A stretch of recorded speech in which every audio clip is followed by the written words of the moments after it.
तो हेलो दोस्तों, मैं आकाश बाबू आप सभी का एक बार फिर से स्वागत करता हूं अपने इस चैनल में जिसका नाम है टारगेट ऑल एग्ज़ाम। जैसा कि हम आगे से प्राचीन इतिहास को समझते आ रहे हैं, जो भी UP triple S C exam में मुख्य टॉपिक हैं, मुख्य बिंदु हैं जिनसे एग्ज़ाम में क्वेश्चन आते हैं, उनके एक एक टॉपिक को केवल वो पढ़ रहे हैं जो आपके एग्ज़ाम में आ रहा है। किस तरीके से हमको याद करना है वो सारी चीज़ें मैं आपको बताते चल रहा हूँ।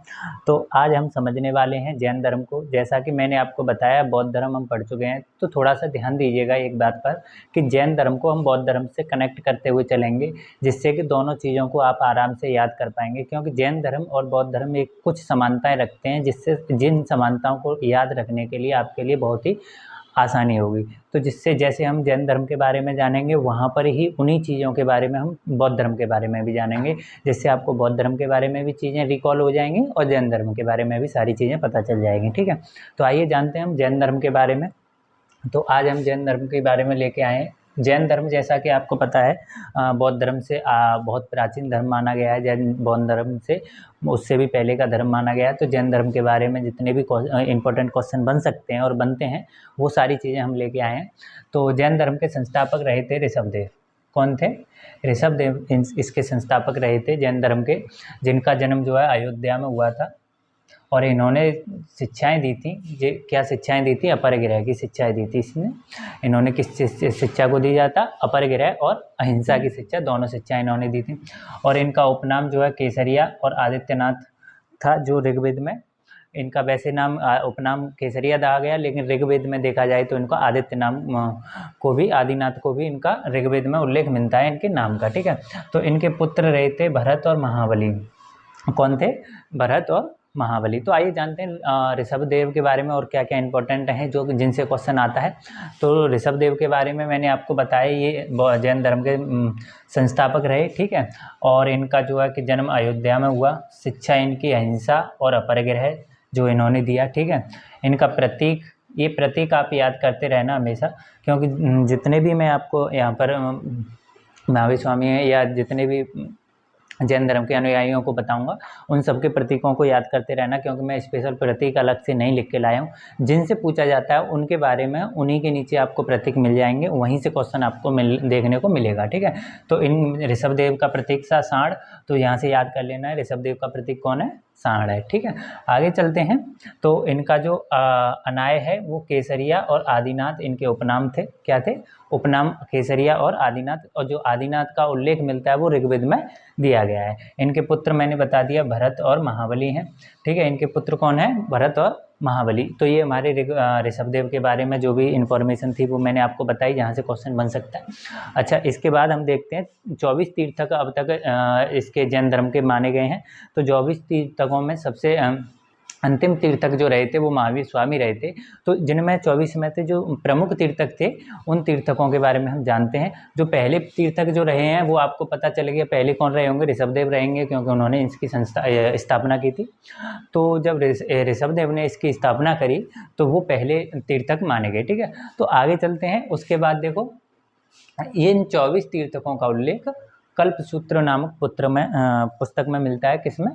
कल्पसूत्र नाम की एक पुस्तक है, उसमें 24 तीर्थकों के बारे में उल्लेख दिया गया है। और इसके जो रचयिता थे, जिसके इस पुत्र को लिखा था जिन्होंने, उनका नाम था भद्रबाहु। किसने लिखा था? भद्रबाहु ने इस पुस्तक को लिखा था। तो आइए जानते हैं जो पहले हमारे जो अनुयायी रहे वो कौन रहे? ऋषभदेव रहे। अच्छा, दूसरे हमारे अजीतनाथ रहे थे। इनका प्रतीक आपको याद कर लेना है, डायरेक्ट क्वेश्चन में पूछता है, हाथी रहा था। इनके बारे में कुछ ज़्यादा जानने की ज़रूरत नहीं है, जिसके बारे में जितना ज़्यादा जानने की ज़रूरत है वो सारी चीज़ें मैं लेके आया हूँ। ठीक है, तो अजीतनाथ रहे थे। इनका प्रतीक रहा था हाथी। और तीसरे जो थे, तीसरे संभवनाथ थे, और संभवनाथ का प्रतीक रहा था घोड़ा। क्या था? संभवनाथ का घोड़ा और अजीतनाथ का हाथी। ठीक है, दोनों याद कर लिए। अब उसके बाद 21 में रहे थे नामीनाथ, और नामीनाथ का प्रतीक है कमल, नील कमल। ठीक है, नामीनाथ का प्रतीक याद कर लेना है, नील कमल है। 22वें तीर्थक थे। कौन थे 22वें तीर्थक? 22वें तीर्थक थे अष्टनेमी, है ना, अष्टनेमी। तो इन अष्टनेमी के प्रतीक माना गया शंख को। ठीक है, किसको माना गया? शंख को। 22वें तीर्थक अष्टनेमी। तो एक बार रिकॉल करते हैं। पहले तीर्थक कौन? ऋषभदेव। दूसरे अजितनाथ, जिनका प्रतीक है हाथी। और तीसरे संभवनाथ, जिनका प्रतीक है घोड़ा। ठीक है। 21 में नामीनाथ जिनका प्रतीक है कमल, नीलकमल। और 22 में अष्टनेमी, कौन है? अष्टनेमी। तो अष्टनेमी का प्रतीक रहा था शंख, है ना। इसके बाद 23 में तीर्थक आते हैं जो मोस्ट इंपॉर्टेंट हैं आपके एग्जाम के लिए। क्वेश्चन यहीं से बनता है, इन्हीं से पूछा जाता है, पार्श्वनाथ से, है ना। तो इनके बारे में सारी चीज़ें ध्यान से सुनिएगा और इनके बारे में एक एक क्लिक में आप याद करते जाइएगा। तो तीसरे 23वें तीर्थक कौन रहे? पार्श्वनाथ। पार्श्वनाथ के ने एक शिक्षा दी थी, वो था निर्गंथ। इसके बारे में हम आपको अभी बताते हैं निर्गंथ क्या होता है। ठीक है, इसके इनके बारे में पहले इनके बारे में जान लेते हैं। इनका जन्म जो हुआ था वाराणसी में हुआ था। ठीक है, इनकी माता का नाम बामा देवी और पिता का नाम राजा अश्वसेन था। और राजा अश्वसेन के पुत्र थे ये कौन? पार्श्वनाथ। ठीक है, इनकी माता का नाम मैंने बताया बामा देवी। और इन ये जो है वंश इनका जो था वो इक्ष्वाक वंश थे, वंश से संबंधित रखते थे। जो इनके राजा थे जो इनके पिताजी थे अश्वसेन, वो इक्ष्वाक वंश से थे। ठीक है, तो उसके बाद इनका निर्वाण निर्वाण कहाँ पर हुआ था? निर्वाण वो कहते हैं जहाँ पर इनकी ज्ञान की प्राप्ति हुई, वो संवेद पर्वत पर इनको ज्ञान की प्राप्ति हुई थी। ये जो है कि अपने पिता अपने घर से जब निकले थे तो अपने भाई की इजाज़त लेके और निर्वाण की खोज में, मतलब ज्ञान की खोज में निकले थे। तो इन्हें संवेद पर्वत के पास जाकर इनको क्या मिला था? ज्ञान की प्राप्ति हुई थी। ठीक है, तो इनकी पत्नी थी जिनका नाम था प्रभावती, इतना याद रखना है। और इनकी शिक्षाएं, इन्होंने 4 शिक्षाएं दी थी। ठीक है, इसमें 5वीं शिक्षा आगे जाकर महावीर स्वामी ने जोड़ दी थी, जिसे ब्रह्मचर्य कहा गया था। लेकिन पार्श्वनाथ द्वारा कौन सी शिक्षाएं 4 दी गई, ये आपसे डायरेक्ट क्वेश्चन पूछता है, जिसमें कौन कौन सी हैं?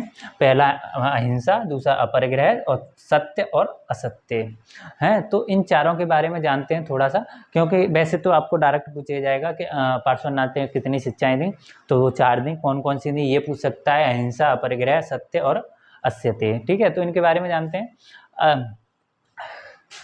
अहिंसा क्या है? अहिंसा न करना पहला था, अहिंसा न करना।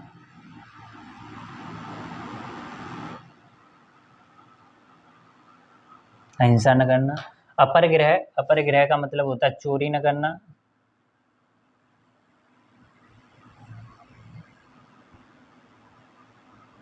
चोरी ना करना। ठीक है, अस्तेय का मतलब होता है, अस्तेय, अस्तेय का मतलब हमेशा याद रखने का है। इससे क्वेश्चन पूछ सकता है कि अस्तेय क्या क्या रहा था। अस्तेय का मतलब था दूसरे के धन को संचय न करना, या फिर धन संचय न करना, धन को इकट्ठा न करना, जमा न करना, धन संचय न करना। अस्तेय का मतलब हो गया धन संचय न करना। मैं लिख दे रहा हूँ, आप लिख लीजिएगा जरूर।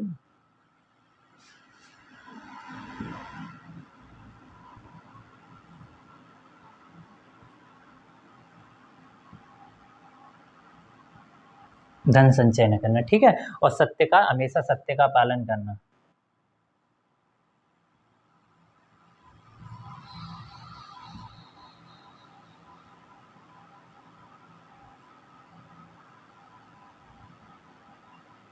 तो पार्श्वनाथ के हमने बारे में जाना। पार्श्वनाथ के बारे में क्या क्या जाना? इनके पिता का नाम राजा अश्वसेन थे, जो इक्वास किस कौन से वंश से संबंधित रखते थे? इक्वास वंश से संबंध रखते थे। और इनकी माता का नाम देवी वामा देवी था। इन्हें निर्माण, जिन्हें ज्ञान की प्राप्ति जो संभेव पर्वत के पास में हुई थी। ठीक है, इतना हम इनके बारे में जानना है। अब आते हैं हम 24वें तीर्थक महावीर स्वामी के बारे में। यहाँ से इम्पोर्टेंट है ये भी, इसको आप अच्छे से समझिएगा, क्योंकि यहाँ 24वें तीर्थक को वास्तविक संस्थापक माना गया है जैन धर्म का। और वहाँ पर गौतम बुद्ध को माना गया था बौद्ध धर्म का संस्थापक। तो हम महावीर स्वामी को गौतम बुद्ध से जोड़कर चलेंगे। यहीं से इन दोनों में कुछ चीज़ें हैं जो समानता रखती हैं। ठीक है, आइए जानते हैं। तो ये 24वें तीर्थक थे जिनको वास्तविक संस्थापक माना गया महावीर स्वामी को जैन धर्म का।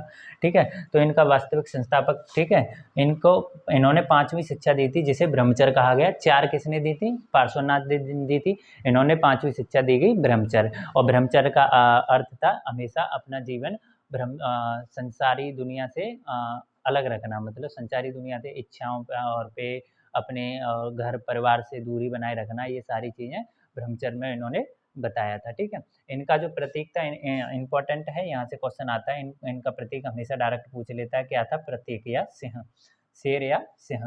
सिंह करके भी पूछ सकता है या शेर भी पूछ सकता है। ठीक है ना। अच्छा, उसके बाद इनका जन्म 540 बीसी ईस्वी में कुंडल ग्राम के वैशाली में हुआ था। कहाँ पर हुआ था?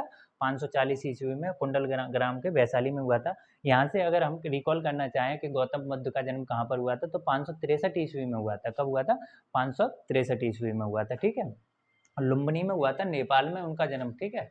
इतना याद रखना है। इनकी मृत्यु 468 ईस्वी में कहाँ पर हुई? पावीपुर में हुई। 468 ईस्वी में पावीपुर में। और उनकी मृत्यु, गौतम बुद्ध की मृत्यु कहाँ पर हुई थी? उनकी मृत्यु 483 ईस्वी में हुई थी, कुशीनगर में, जो मल्ल की राजधानी थी उस समय, ठीक है। इनके जो समय जो शासन था वो मौर्य वंश का शासन था, ठीक है।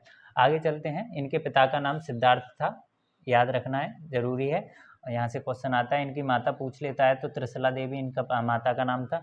इन्होंने जो है कि 30 वर्ष की अवस्था में गृह को त्याग कर दिया था उन्होंने, और गौतम बुद्ध ने 29 वर्ष की अवस्था में अपना गृह त्याग किया था। उनकी गृह त्याग की अवस्था को क्या कहते हैं? जैसा मैंने आपको पिछली वीडियो में बताया था अच्छे से, महाभिनिष्करण की प्रक्रिया कहा जाता है उनकी गृह त्याग को। यहाँ पर इन्होंने 30 वर्ष की अवस्था में गृह त्याग किया और 12 वर्ष की तपस्या करने के बाद, कितनी तपस्या करने के बाद? 12 वर्ष की कठोर तपस्या करने के बाद इनको ज्ञान प्राप्त होता है। कहाँ पर ज्ञान प्राप्त होता है? झिज्जक में। कहाँ पर? झिज्जक में इनको ज्ञान की प्राप्ति हुई। और ये जो है रेजुका नदी के पास में इनको ज्ञान की प्राप्ति हुई थी। और ये साल वृक्ष के नीचे प्राप्ति हुई। ये इंपॉर्टेंट है, आप लिख लीजिएगा, इसमें नहीं लिखा है। साल वृक्ष, कहाँ पर?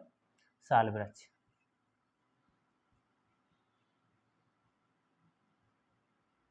साल वृक्ष के नीचे इनको ज्ञान की प्राप्ति हुई थी। और गौतम बुद्ध को ज्ञान की प्राप्ति पीपल के वृक्ष के नीचे हुई थी।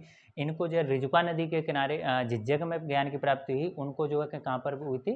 पीपल के वृक्ष के नीचे। और निरंजना नदी के प्राप्ति और फाल्गु नदी के पास में, ठीक है। इतना क्लिक करके चलोगे दोनों चीज़ों को एक साथ में, तो दोनों चीज़ें आसानी से याद हो रहती रहेंगी, ठीक है।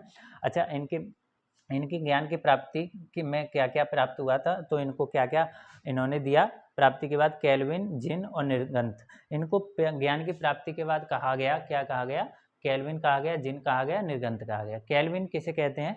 कैल्विन थोड़ा सुनिएगा, यहाँ से आपको क्वेश्चन मिल सकता है। कैल्विन किसे कहा जाता है? मैंने लिख के नहीं लाया, लेकिन बातों पर ध्यान दीजिएगा। कैल्विन कहा जाता है जो शरीर और आत्मा के बीच के ज्ञान को जो प्राप्त कर लेता है, उसे कैल्विन कहा जाता है। और जिन जिसे कहते हैं, जिन उसे कहा जाता है जो है कि अपनी इच्छाओं पे जो काबू कर लेता है, उसको जिन की संज्ञा दी गई है।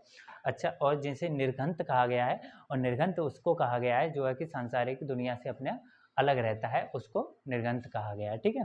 तो ये तीनों चीज़ें आपको याद कर लेनी है। कैल्विन किसे कहा गया है, और जिन किसे कहा गया, निर्गंथ किसे कहा गया है। कैल्विन जो शरीर और आत्मा के बीच की स्थितियों को पहचान ले, जिन जो विजेता होता है, जिनका अर्थ तो आपको पता ही है, और जो कि अपनी इच्छाओं पे विजेता पा लेता है। और निर्गंथ, निर्गंथ जो सांसारिक दुनिया की चीज़ों से मोह पा लेता है, अलग हो जाता है, ठीक है।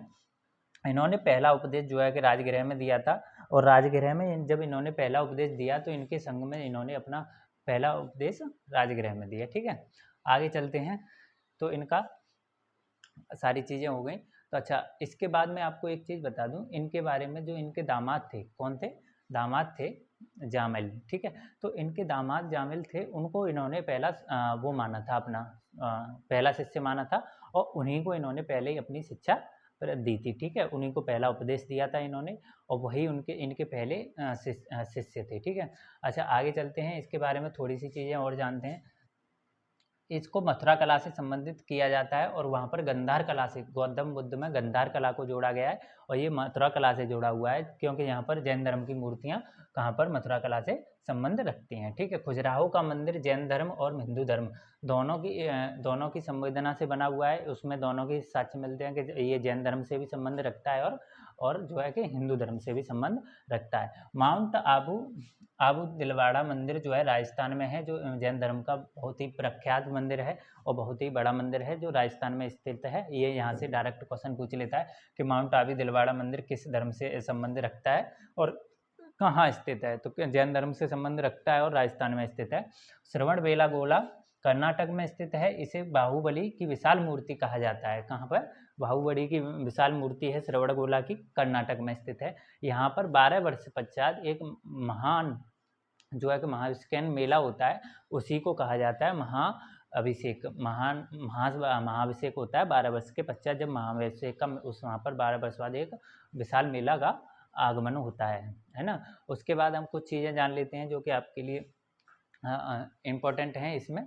जैसे कि हमने आपको बताया 12 वर्ष बाद इनका जो है कि महास्मरण का होता है, ठीक है। और इन चीज़ों को हम रिकॉल करने की कोशिश करेंगे एक चीज़ से जो मैं आपको बता रहा हूँ। बौद्ध धर्म को आप हमेशा जब जैन धर्म के बारे में कहीं पर भी क्वेश्चन आए तो जैन धर्म के बारे में जब भी आप पढ़ो या जैन धर्म का जब भी क्वेश्चन मिले तो हमेशा उसको बौद्ध धर्म से कनेक्ट जरूर करिएगा, क्योंकि कुछ चीज़ें, बहुत सारी चीज़ें ऐसी हैं जो आप जैन धर्म को बौद्ध धर्म से कनेक्ट करेंगे तो समानता मिलेगी, ठीक है। और वो समानता ऐसी मिलेगी कि आपको जैन धर्म का क्वेश्चन बौद्ध धर्म में सही हो जाएगा और बौद्ध धर्म का क्वेश्चन जैन धर्म में सही हो सकता है। यहाँ पर बस आपको एक चीज़ का ध्यान रखना है कि इनकी पत्नी का नाम जो यशोदा है और उनकी पत्नी का नाम यशोधरा है। तो बड़ा धर्म जो है कि कौन सा रह गया, ये थोड़ा छोटा रह गया बाद में, लेकिन प्राचीन यही था। तो बड़ा निकल गया बौद्ध धर्म और ये छोटा रह गया, तो इसका इसी वजह से इसको कहा गया बौद्ध धर्म। तो बड़ा से याद कर लेंगे, यशोधरा उनकी पत्नी है गौतम बुद्ध की, और यशोदा इनकी पत्नी है जैन महावीर स्वामी की, ठीक है। यहाँ से अब एक चीज़ और याद करते हैं हम। उसको बौद्ध धर्म को हमने बताया था कि दो चीज़ों में बट गया था, महानयान और हीनयान। और जैन धर्म के बारे में हम जानते हैं श्वेतांबर और जो है दिगंबर, इन दोनों को अलग अलग बांट दिया गया, क्योंकि स्थूलभद्र थे जो कि और भद्रबाहु, ठीक है। स्थूलभद्र के बाद जो वो स्थूलभद्र थे वो इंडिया में ही रहे थे, लेकिन भद्रबाहु जो है कि विदेश में जाकर जैन धर्म का प्रचार करने के लिए चले गए। जब वो विदेश से बाहर आ गए तो उन्होंने ये कुछ चीज़ें देखी जो उनके हिसाब से धर्म में परिवर्तित हो गया था इंडिया में, मतलब कुछ लोग कुछ मान रहे हैं, कुछ लोग कुछ मान रहे हैं। तो इन दोनों में अपना थोड़ा मनमुटाव हुआ और इस भद्रबाहु ने अपना श्वेतांबर की तरफ मुख कर लिया और स्थूलभद्र ने अपना दिगंबर की तरफ मुख कर लिया। तो यहाँ से ये जैन धर्म दो भागों में विभाजित हो गया। तो दिगंबर और श्वेतांबर, इन चीज़ों को याद रखना है। दिगंबर जो है कि स्थूलभद्र से संबंधित हैं और श्वेतांबर और भद्रबाहु से संबंधित हैं, ठीक है। तो इसमें हम थोड़ी सी चीज़ें जान लेते हैं। भद्रबाहु क्या था? भद्रबाहु जो मानते थे, उनके अपने दिगंबर में क्या क्या चीज़ें मानी। उन्होंने माना कि स्त्री को मोक्ष नहीं मिल सकता। किस वजह से मोक्ष नहीं मिल सकता? क्योंकि वो नग्नता धारण नहीं कर सकती, ठीक है। और ये श्वेतांबर वाले भद्रबाहु का अपना मत था। लेकिन जो स्थूलभद्र थे वो वहाँ पर जो है कि स्थूलभद्र दिगंबर में कहा गया है कि स्त्री को मोक्ष मिल सकता है। और यहाँ पर जो क्या कहते हैं, स्थूलभद्र में कपड़े पहनने की इजाज़त थी और श्वेतांबर में नग्नता को दिया गया है, ठीक है। तो श्वेतांबर में सफ़ेद कपड़े पहने जाते हैं और स्थूलभद्र में दिगंबर में नहीं, ठीक है। तो इतना मैंने आपको बता दिया। हीनयान और महानयान, गौतम बुद्ध से दिगंबर और श्वेतांबर को जो कनेक्ट कर लेना है। और जैन धर्म के बारे में जितने भी इंपॉर्टेंट क्वेश्चन थे वो सारे मैं यहाँ पे लेके आया।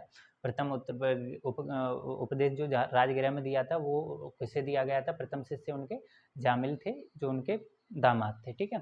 तो ये सारी चीज़ें मैंने आपको सारी एक पॉइंट ऑफ व्यू में बताई हैं, जिसे आप अच्छी तरीके से याद करना। जैसे मैंने सारी चीज़ें लिख रखी हैं, पत्नी इनकी यशोदा है, पुत्री प्रियदर्शिता और दामाद जामिली, ठीक है। तो एक बार आप जब भी याद करें या रिवीजन करें तो इसको, जैन धर्म को बौद्ध धर्म से जरूर कनेक्ट कीजिएगा, ठीक है। तो मिलते हैं अपने अगले वीडियो में, जब तक के लिए नमस्कार। अपना जैन धर्म और बौद्ध धर्म दोनों कंप्लीट हो गया। आगे आते हैं अपने मौर्य समाज पे। अपने UPSSC के 50 के 50 क्वेश्चन यहाँ से कंप्लीट करेंगे। जितना मैंने बताया इससे आगे आपको इस टॉपिक पे तो नहीं मिलेगा अपने एग्जाम में, है। अब मिल जाए जब मेरे से कहना, इस टॉपिक से इतना आगे नहीं मिलेगा। नमस्कार, जय हिंद।